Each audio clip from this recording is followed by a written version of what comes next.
Bonjour à tous, bienvenue sur Monaco Info, ravi de vous retrouver pour une nouvelle édition. Voici les titres qui seront développés dans ce journal. Monaco Info vous invite à bord de yachts d'exception à l'occasion du Monaco Yacht Show. Vous découvrirez l'Imperial Princess et la Pellegrina. Nous reviendrons sur la journée mondiale d'Alzheimer. À cette occasion, la principauté s'est mobilisée en participant à une marche solidaire. Le Crème dévoile son agenda pour cette nouvelle année. Vous en saurez plus dans cette édition. Et puis Sandra Biloé dévoile ses toiles à la galerie Riss & Mas. Reportage à la fin de ce journal.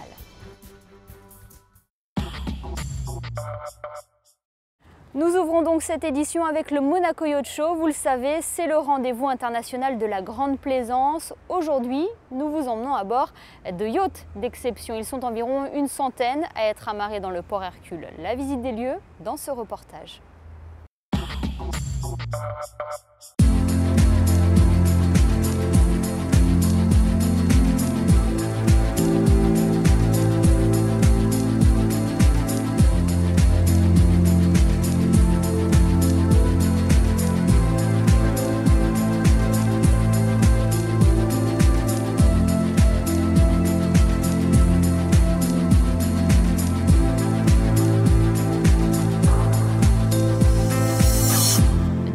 Du Monaco Yacht Show, les yachts rivalisent d'élégance. Il y a ceux qui misent sur le design, d'autres sur l'authentique, et puis il y a ceux qui proposent des options de taille comme la salle de sport avec vélo et jet ski, ou encore une piste pour hélicoptère. Généralement, ce sont plus de 200 personnes qui travaillent sur la conception d'un yacht. L'Imperial Princess aura mis 4 ans à voir le jour. Il peut accueillir jusqu'à 12 personnes à bord, sans compter l'équipage. Princess Imperial est notre premier 40 mètres. Il a été construit à Plymouth, dans le sud de l'Angleterre. C'est là-bas qu'est notre chantier naval où travaillent 2200 personnes. Nous produisons environ 300 yachts par an et Princess Imperial est le dernier né de la flotte. La Pellegrina peut lui aussi transporter 12 passagers. La particularité de ce yacht réside sur le fait qu'il est construit sur l'un des derniers chantiers français, Couache. Fabriqué à côté de Bordeaux, ce yacht mesure 50 mètres et mise sur l'artisanat. C'est un bateau qui est à la fois un mélange de savoir-faire artisanal et en même temps de haute performance, puisqu'on parle d'une coque en composite, en matériaux composites.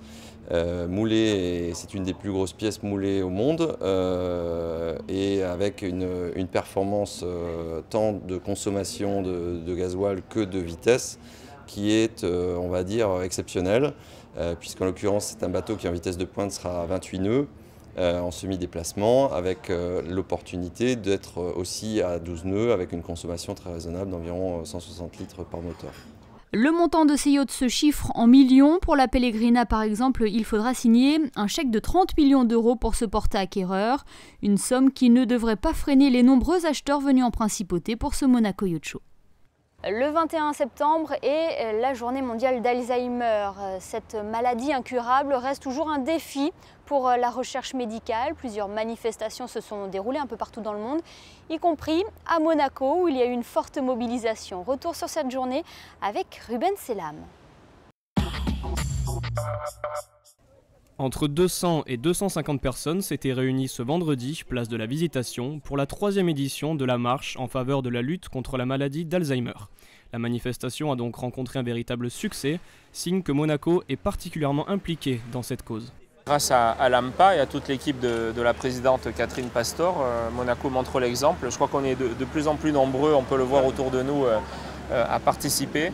Et puis l'AMPA, ce n'est pas seulement cette journée de sensibilisation, c'est aussi des congrès très importants avec les meilleurs professeurs et les meilleurs chercheurs du monde qui viennent à Monaco. Il y en aura d'ailleurs un très bientôt où on fera le point justement sur l'avancée des soins et des médicaments pour lutter contre cette maladie.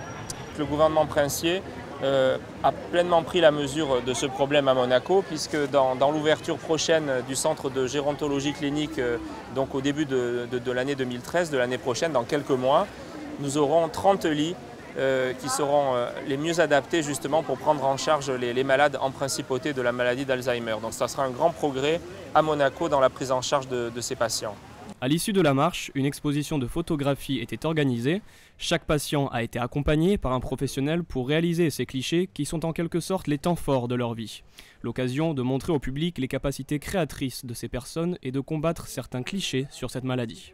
On s'est rendu compte justement que l'art-thérapie, la musicothérapie, la danse, c'était aussi très important pour que même pour nous, c'est très important de jouer avec ses émotions, d'essayer de les ressentir, de vivre avec ses yeux, avec ses oreilles et avec ses mains. Il faut considérer que la maladie d'Alzheimer, c'est pas une perte de l'esprit, c'est pas une folie, qu'on peut très bien vivre avec. Il faut passer les échelons de la maladie, malheureusement, elle est inexorable pour le moment. Mais on a du bon temps à vivre avec les siens, avec ses amis, et que c'est ça qu'il faut voir. Il faut prendre la leçon des vieux philosophes, carpe diem, prendre son temps. Parmi le cortège, on pouvait noter la présence d'athlètes monégasques ayant participé aux derniers Jeux Olympiques, et le sport semble d'ailleurs être un bon moyen de prévention. Je pensais que c'était bien d'associer le sport de haut niveau à cette noble cause. Surtout que le sport, semble-t-il, est le meilleur moyen de prévenir la maladie d'Alzheimer. C'est un des moyens qui nous permet de lutter et de repousser au maximum la maladie. La marche a un impact favorable contre la maladie. C'est-à-dire dans toutes les cohortes de gens qui ont été ciblés pour plein de choses, en général, ceux qui ont fait régulièrement de la marche, ils ne sont pas affectés par la maladie. Vous avez jusqu'au lundi 1er octobre pour vous rendre au jardin du Casino pour découvrir les photographies réalisées par ces personnes atteintes d'Alzheimer. Direction l'auditorium Régnier 3 à présent où se tenait une conférence sur la migration des entreprises vers le système SEPA. Le projet SEPA a pour ambition d'unifier les moyens de paiement en euros. Plus d'explications avec Frédéric Elion. SEPA, 4 lettres qui signifient espace unique de paiement en euros, un système qui a pour but de créer une gamme unique de moyens de paiement en euros. Le virement SEPA et le prélèvement SEPA remplaceront définitivement leurs équivalents nationaux et ces deux moyens de paiement pourront être utilisés dans 32 pays européens et notamment en principauté. Le projet SEPA est en train de monter en puissance et sera obligatoire pour les entreprises au plus tard le 1er février 2014. C'est dans moins de 500 jours, c'est urgent. Il faut que chacun se prépare parce que ça concerne toutes les entreprises sans exception. SEPA permet aux entreprises d'uniformiser leurs opérations à l'intérieur de l'Europe et d'acheter et vendre dans de meilleures conditions en faisant disparaître la barrière technique du règlement. Et pour se préparer à son arrivée, plusieurs changements sont nécessaires. D'une part, des modifications informatiques sur le format des fichiers, le contenu des fichiers. Et il y a d'autre part, pour tous ceux qui sont des émetteurs de prélèvements, de grosses modifications dans la gestion de ce qui est actuellement les autorisations de prélèvement, ce qui sera demain des mandats. Au niveau informatique, c'est d'abord la modification des coordonnées informatiques. On est habitué à utiliser le relevé d'identité bancaire avec ses 21 caractères pour parler techniquement. On va être obligé d'intégrer les notions de BIC et d'IBAN. L'IBAN, c'est le numéro de compte format européen qui va faire 27 positions. Le BIC, c'est 8 ou 11 positions selon les banques. Il va falloir l'intégrer dans tous ces fichiers. Et pour plus d'informations sur SEPA, vous pouvez consulter le site du Comité national SEPA, www.sepafrance.fr. Qui va pouvoir être une réalité. Le Crème fait sa rentrée. Le club des résidents étrangers à Monaco a dévoilé son agenda pour cette nouvelle année. Les membres se sont réunis lundi soir au Stelios Philanthropic Foundation. Des membres qui sont de plus en plus nombreux. Le reportage de Léa Bellante.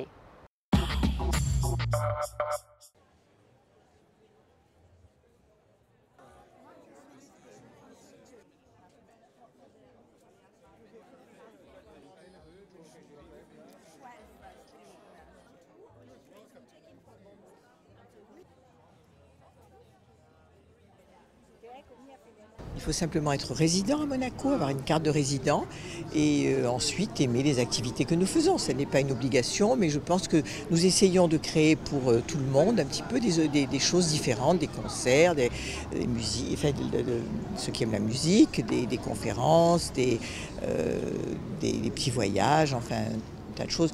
Également des interventions de membres du gouvernement qui expliquent aux résidents étrangers un petit peu le fonctionnement de la principauté, des organismes de la principauté.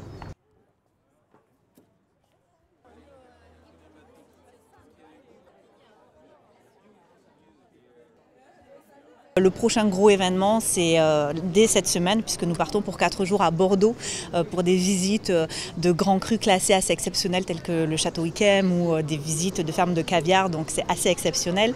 Nous avons également un très beau week-end que nous allons annoncer, mais en parlant comme ça avec les membres, au mois de février. Donc on a déjà prévu assez loin, c'est un week-end à Vienne pour les bals impériaux, donc c'est assez exceptionnel. Ensuite beaucoup de soirées, on continue à 2-3 événements par semaine, donc des choses toujours sur l'œnologie parce que c'est le succès, voilà, l'œnologie ça marche très bien, mais avec des choses un petit peu différentes, avec une dégustation d'Armagnac, une dégustation de rhum, donc des choses un petit peu plus différenciées de ce que nous avons fait. Et c'est notamment grâce au bouche à oreille que les membres adhèrent à ce club très privé de Monaco.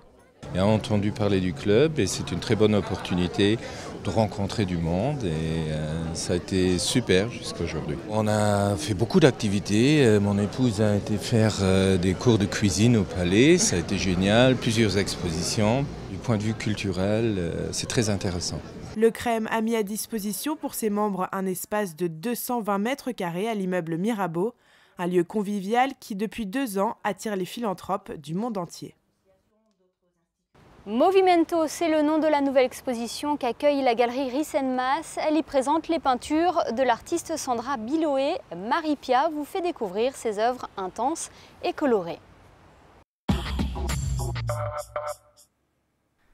Sandra Biloé peint depuis plus de 16 ans. Habituée des plateaux télé de Direct 8, France 5 ou encore France O, l'artiste franco-brésilienne est connue pour ses toiles réalisées en live.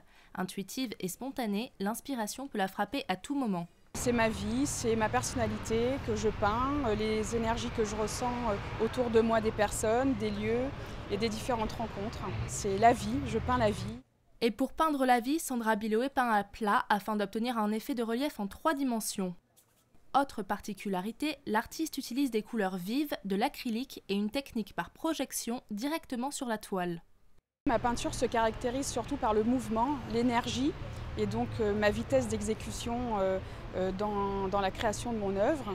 Et donc l'énergie est très forte, elle dégage beaucoup de mouvement, beaucoup d'énergie, donc voilà, c'est très fort. Artiste permanente de la galerie Risenmaas, Sandra Biloé exhibera ses toiles de la nouvelle exposition Movimento jusqu'au 15 octobre. Voilà pour l'essentiel de l'actualité en principauté. Passons à présent aux prévisions météo pour les prochains jours.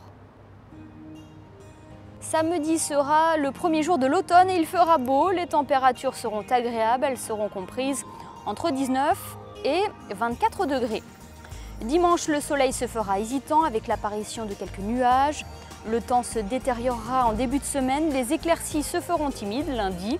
Et le soleil jouera cache-cache avec les nuages. Mardi, les températures seront au-dessus des normales de saison avec un maximum de 25 degrés. C'est la fin de cette édition. Dans quelques instants, retrouvez la suite de vos programmes sur notre antenne. Et puis sachez que vous pouvez retrouver ce journal ainsi que tous les autres sur notre site internet www.monacochannel.mc. Très bon week-end à tous et à bientôt sur Monaco Info.